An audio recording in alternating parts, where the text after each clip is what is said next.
Assalamualaikum warahmatullahi wabarakatuh. Nama saya Dian Mardianti, NPM 201010131, kelas E, Prodi Pendidikan Agama Islam, Fakultas Tarbiyah dan Ilmu Keguruan. Di sini saya akan mereview jurnal tentang sejarah aliran linguistik. Aliran linguistik terbagi menjadi 4 macam. Yang pertama yaitu sejarah linguistik tradisional. Linguistik tradisional adalah segala hal mengenai paham, aliran, dan tokoh yang ada pada zaman Yunani kuno hingga zaman Renaissance. Dalam zaman linguistik tradisional, para ahli bahasa saat itu mengkaji bahasa berdasarkan filsafat dan semantik.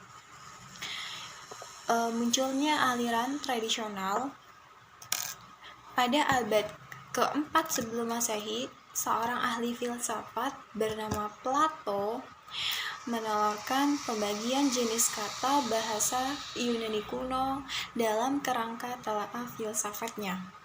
Plato membagi jenis kata bahasa Yunani kuno menjadi 2 golongan, yakni onoma dan rema. Onoma adalah jenis kata yang biasanya menjadi pangkal pernyataan atau pembicaraan. Adapun rema adalah jenis kata yang biasanya dipakai untuk mengungkapkan pernyataan atau pembicaraan secara awam atau secara mudahnya.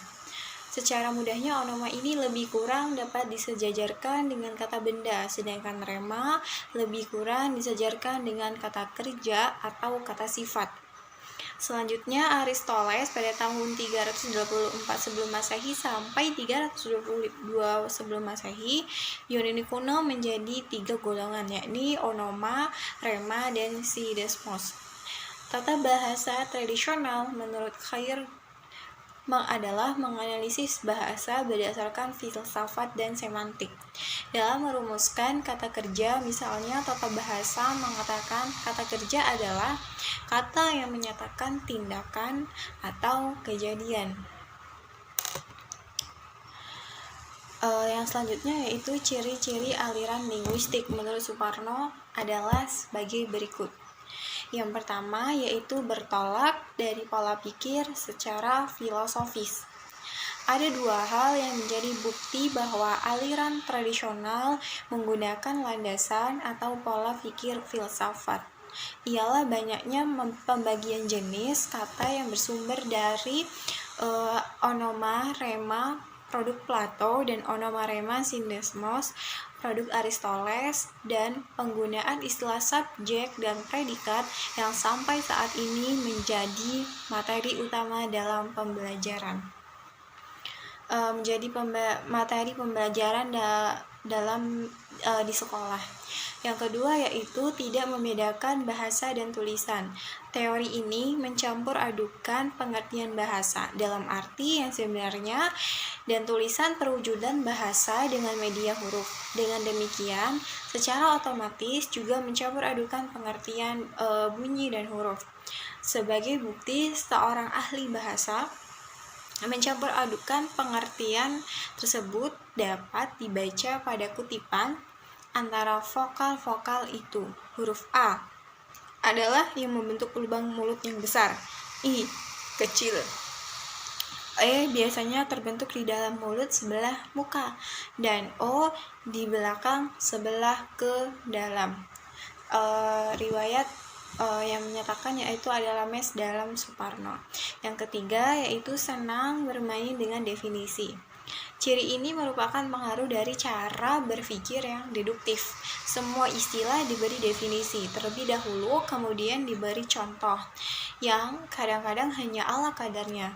Teori ini tidak pernah menyajikan kenyataan-kenyataan bahasa yang kemudian dianalisis dan disimpulkan. Yang paling utama adalah memahami istilah dengan menghafal definisi yang dirumuskan secara filosofis. Ciri yang keempat yaitu pemakaian bahasa berkiblat pada pola atau kaidah.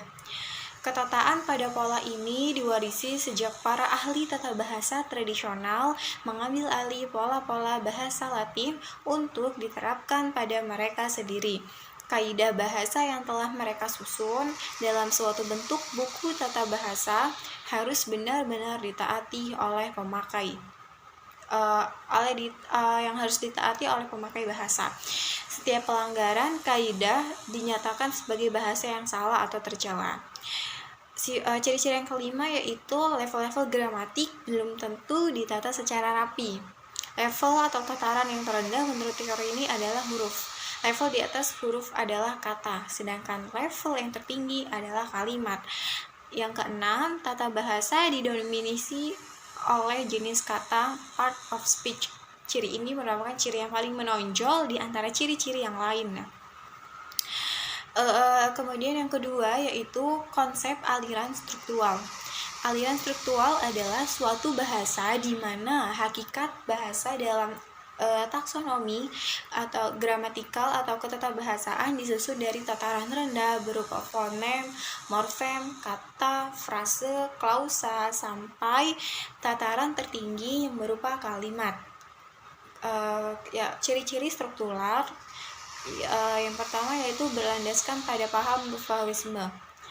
Yang pertama, satu, bahasa berupa ujaran.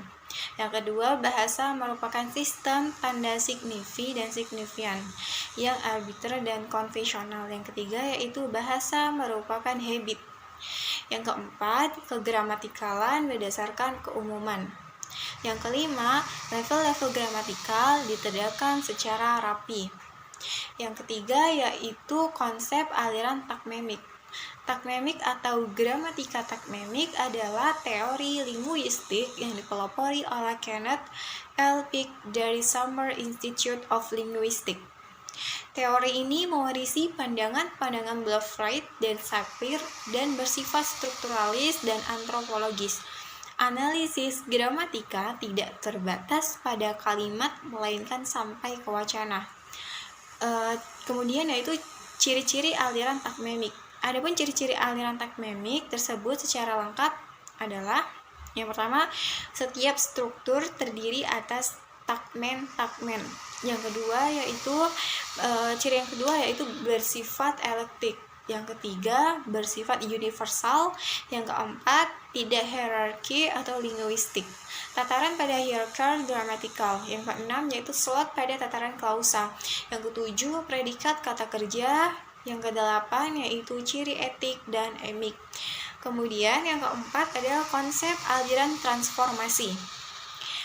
Teori transformasi adalah teori linguistik yang menerangkan dengan jelas pembentukan kalimat-kalimat gramatikal dan menjelaskan struktur setiap kalimat itu, serta mengalihkan struktur dalam bahasa kepada struktur luar bahasa untuk menundukkan suatu kalimat. Ciri-ciri aliran transformasi yang pertama yaitu berdasarkan paham mentalistik. Yang kedua, bahasa merupakan innate. Yang ketiga adalah bahasa terdiri atas lapisan dalam dan lapisan permukaan. Yang keempat, bahasa terdiri atas unsur composite dan performance.